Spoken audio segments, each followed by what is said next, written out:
Hi everybody, all my followers, be welcome to another video. So the car today is a 2009, I believe it's a 2009 Audi A3 1.9 TDI, and this car came to me because of the following. Let me show you.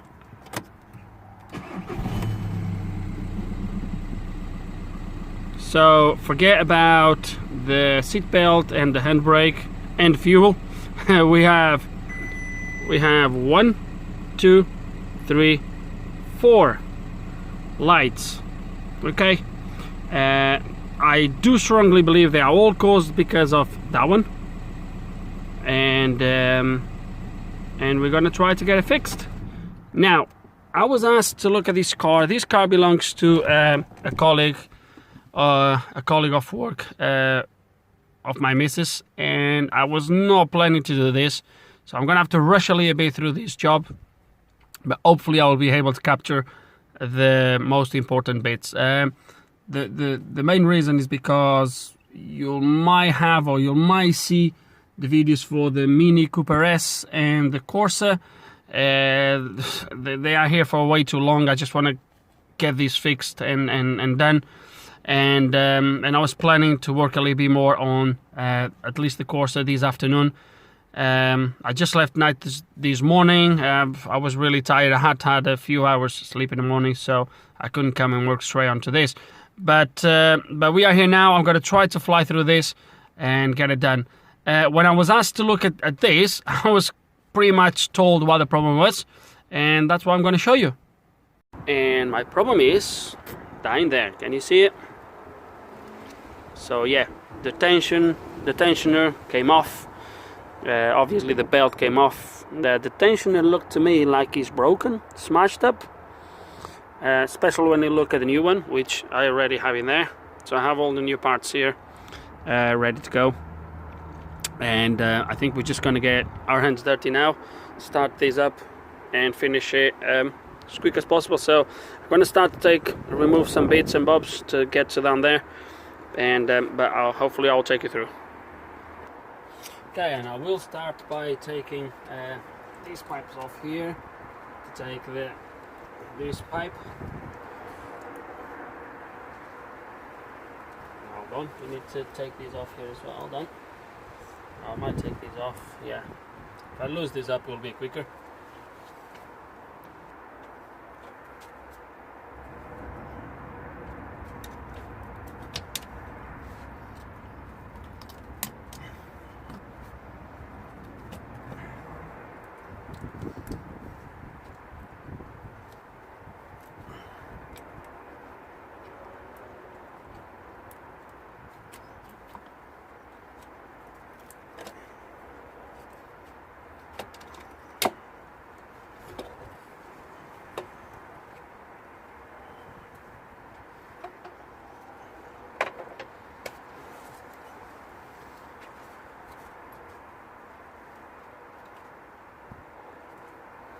Okay, let me figure out how this comes off. There's two bolts, one there, one there. Okay. So there is two bolts holding this thing. There's one here, that one there, and there's another one. You're not gonna be able to see it, I think. But there's another one right there at the bottom, and the tensioner should just comes off. So let's gonna remove these two bolts and go from there. Okay, and the bottom bolt is out. It's gonna take the top one and remove the tensioner. Okay, and it's coming out. It was a little bit of a pain in the ass to take it off. Okay, let's see what happens. So the spring is broken. What else broke? Oh, right. Okay. Oh, sorry guys. So yeah, so the spring is broken in there, as you can see. And this little bit here that holds everything in place. So let's gonna compare with the old one, but I've just seen how this works, and what holds this together is actually the spring. There is definitely something here that snapped as well, maybe of a lip in here, don't know, but definitely the spring is what holds everything together. So the spring on this, it kind of goes like this, screws in there kind of, and then this top screws as well, and is what holds everything in place.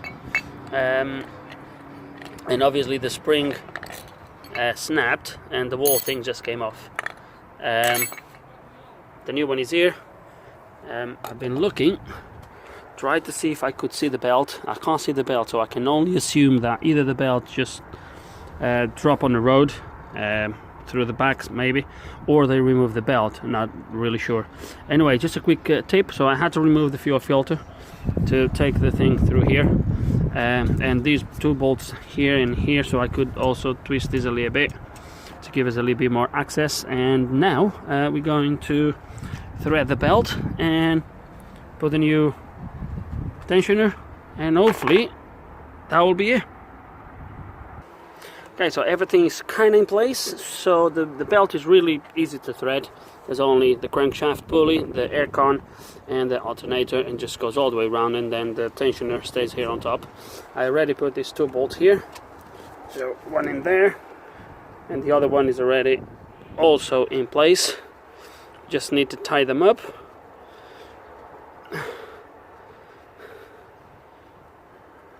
Okay, the other one underneath.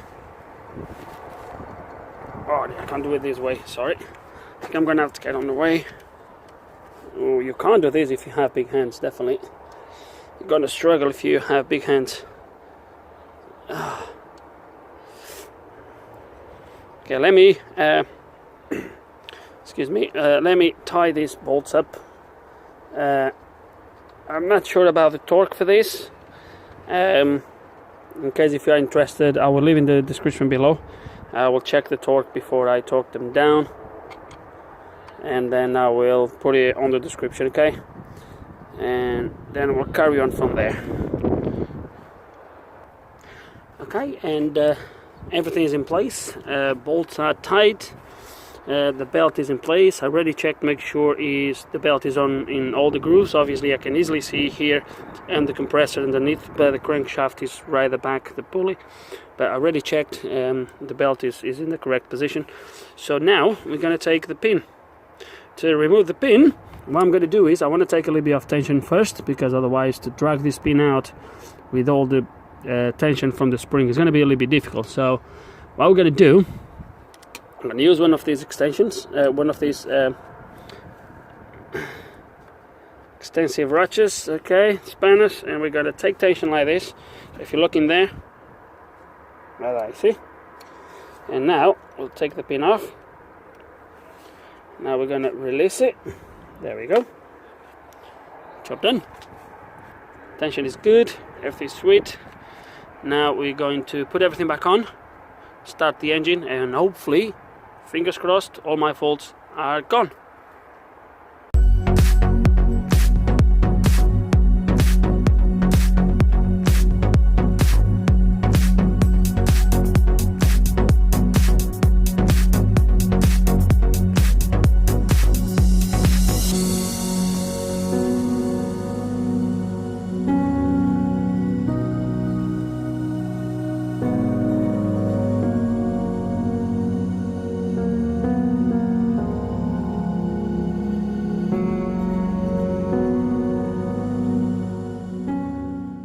Okay, and just as I was picking up the phone, I've noticed that the battery clamp is missing. Maybe the battery has been removed to charge. The battery is not in place, it's all tilted. You might not be able to see. So we're gonna rectify this. Maybe they removed the battery to get it charged. So we are going to rectify this. But for now, everything's back in place, so we should be good to go. But like I said, let's go to get the battery in place first. Oops. Oh, nearly went wrong. So here is the clamp, was in the front passenger floor. So let's remove this out. I know who removed this battery, if was the lady owner, and he didn't put the battery properly. Still, we're going to rectify this because this is not very good like this. Let's take this battery out of the way. There. Oh dear.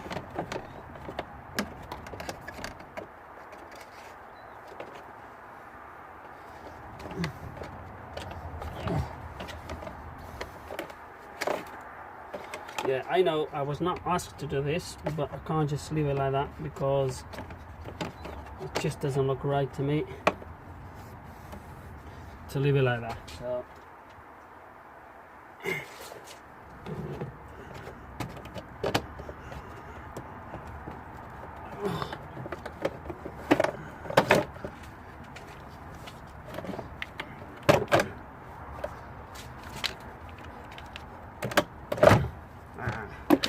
that's better, much better. Let's put it again. There it is. I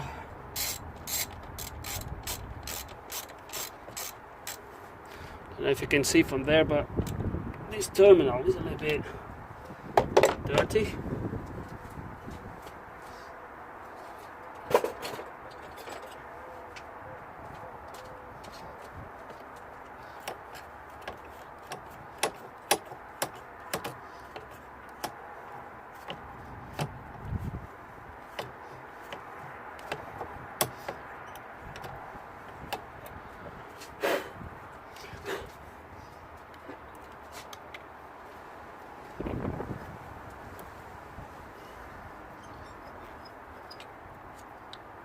That's better.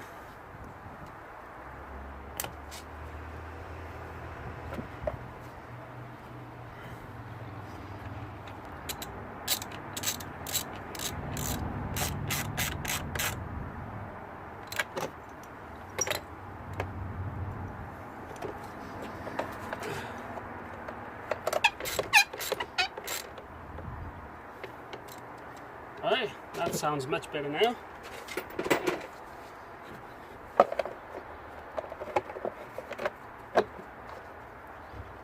There we go. Much better. So, let's go start the engine and see if all my lights are gone. Okay, a moment of the truth. Let's try.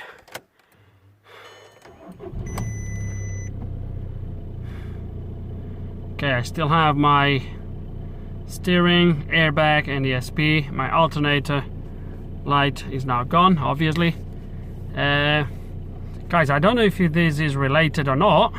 If this was there before, I was not asked to look at this. Still, we're going to give a quick scan and just see what we have. And it looks like we have a problem with this car. Look at that. So I'm going to do a manual selection. This is a A3 2004 onwards. I believe this is a 2009. It's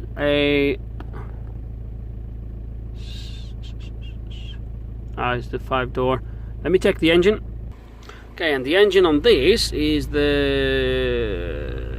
it's not here. Is the 1.9 BXE. That's the one, I guess. Okay, so that's gonna go. Oh, I didn't want to do an auto scan. Actually, let's do the auto scan and we'll see what comes up with.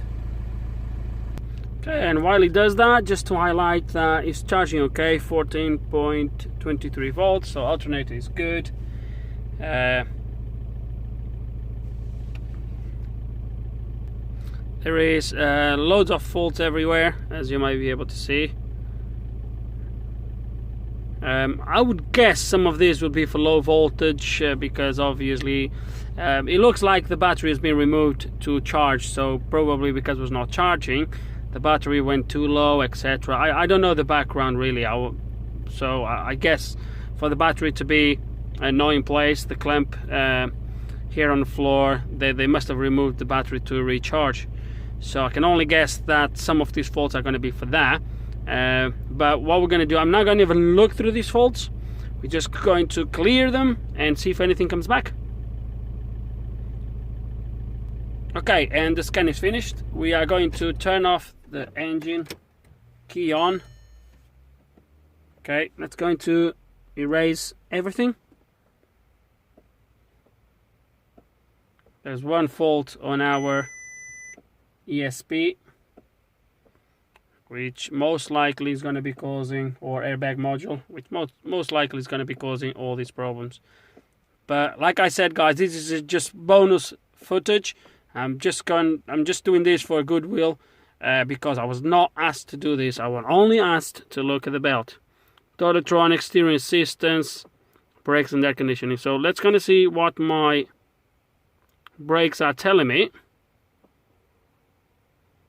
And it's strange that it doesn't read the VIN. Really strange. Oh, so we have a bad ABS sensor. It's that simple, really. But yeah, that's it, really. If I'm asked to look at this, I will do a separate video. Just quick check the steering assistance, because the light is also on for that. Where's the steering assist? Oh, there it is.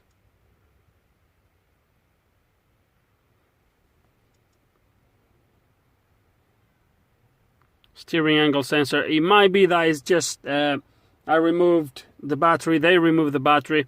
Probably just needs calibrating, and that's it. But yeah, so that's it for this video, guys. Is a fix, if you want to put it like that. What the car came for is fixed.